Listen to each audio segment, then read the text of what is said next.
And what's up, everybody? I'm back with another movie review, and today I'm reviewing Bohemian Rhapsody.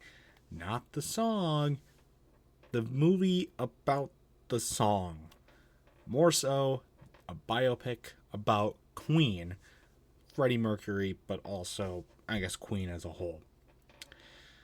As such, this is another musical biopic. I've done 3 of these now. If you want to check out my other 2, the Ray Charles biopic and the Elvis biopic, you can go check those out. I was going to watch the Elton John one, Rocket Man, but it costs money. Well, it costs money, but it's also on a streaming service that I don't have. So, can't watch that one, sadly. But I will try and get around to eventually. But anyways, for this movie, I got a lot of thoughts, so let's just jump right into it, shall we? Um, I thought overall for this movie, it's a biopic, I would say. I mean, the title Bohemian Rhapsody makes it seem like it makes it seem like it's about the song mostly, kind of about how that song came to be. And there's definitely a good amount of that song in this movie, both creating it, recording it, and then eventually some performance scenes from it. But I wouldn't even say it's more of just a Queen biopic. I think it's a Freddie Mercury biopic because obviously Freddie Mercury, the guy who plays Freddie Mercury at least, is the main character. But I would say overall it's still more of a Queen type biopic, and I think all the Queen members here are depicted fairly well as far as looks go and their acting.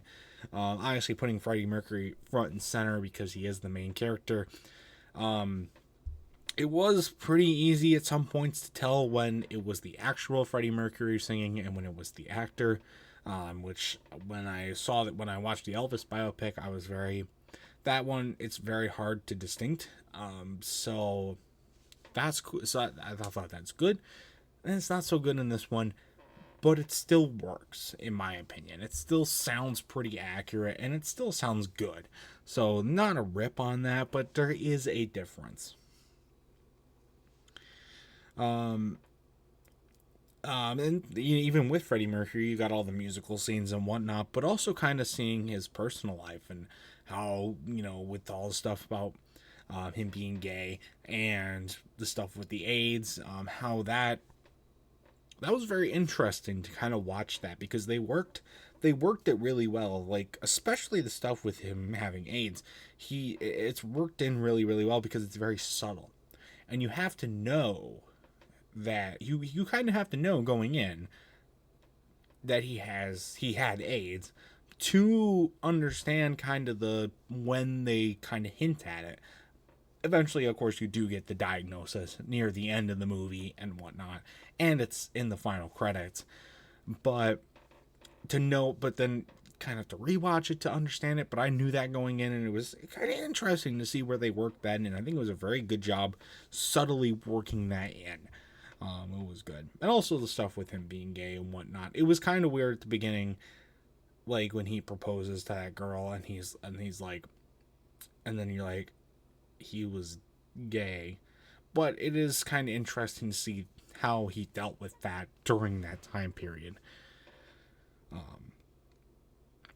And also kind of other stuff about Queen that I didn't know going in. Like Freddie Mercury tried to go solo or was pushed to go solo as it's depicted in this movie. I'm sure it glorifies kind of Freddie's perspective on it a little bit, though I wouldn't say that necessarily. They obviously don't know a whole lot of the true Freddie Mercury controversies or the Queen controversies in general. I haven't done full amount of research on that, but I think overall it does a really good job at kind of also showing like the good parts that we saw with like the music and whatnot, and the not good parts of his life too that he kind of dealt with behind the scenes. So that was good. But like the going solo things perspective, I had no clue that ever happened. I had no clue that Queen ever tried to break up or kind of did break up. So it's kind of cool to see that. Kind of learn about that a little bit too, kind of an educational aspect. And the other thing, and then of course there's a really big part of this movie. It's my favorite part. Those are the musical scenes.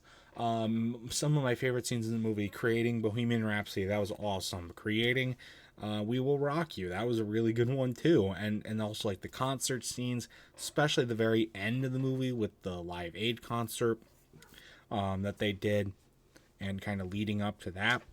It would have been interesting to see a little bit more of the movie post that concert, especially since it was about 6 years before Freddie Mercury died. However, I know that was a really good point. They started with it like they entering the concert, and then they kind of worked throughout leading up to that throughout the rest of the movie, and then they get back to it at the end and do the cool concert. That was really, really awesome to see. And a lot of the other musical scenes work out really, really well in this movie and do a really good job. Even with the voice differentiation, I think it works out just fine. The performances are awesome, and they do a great job. So, and I did enjoy this movie. I know this movie kind of gets a bad rap because it feels kind of generic. And I guess I could say it, I haven't watched a whole lot of biopics overall. I'm not a big fan of like the non-musical ones. I'm trying to get through some of the musical ones. That's why I had Rocket Man on my list. And but I think overall this movie is still pretty good. And if you're a Queen fan or even just a general rock and roll or music fan, this is a must watch. I think you have to watch this one. I think you will enjoy it. And I think you will rock you. Yeah. So that's going to do it for this review, though. If you've ever seen Bohemian Rhapsody, I'd love to know your thoughts about it in the comment section down below. And that's going to do it for this video as well. So stay tuned for much more amazing content, including more movie reviews and other awesome stuff. And until next time, see you guys later. Goodbye.